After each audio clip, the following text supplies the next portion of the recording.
I almost paid for both Musicful AI and Suno. Looking back, that would have been a mistake, not because one of them is bad, because after using them side by side, I realized they're not really competing the way people think. I gave both tools the exact same prompt, same mood, same genre, same lyrics. I wanted to see which one would surprise me first. Suno did. The first track came back, and honestly, it sounded polished enough that I listened to it again before generating anything else. Then I opened Musicful.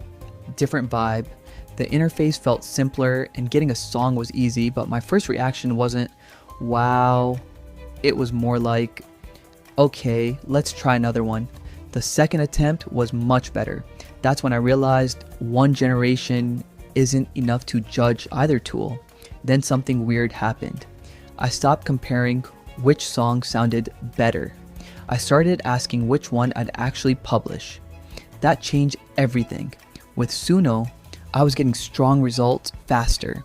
With Musicful, I found myself tweaking prompts a little more before I landed on something I liked. Neither approach is wrong. It just depends on how patient you are. One thing that caught me off guard, both tools had moments where they absolutely nailed the melody. Then the vocals came in and the magic disappeared a little. That's just part of AI music right now. It's getting really good. It's not perfect. As for pricing, I'd only pay if you were creating music every week. Otherwise, I'd spend a few days with the free plans first.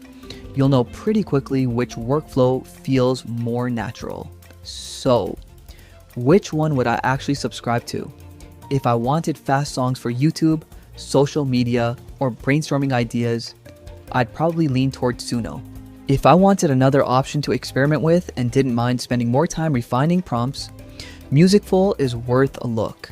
Just don't buy either one because somebody on YouTube said it's the winner.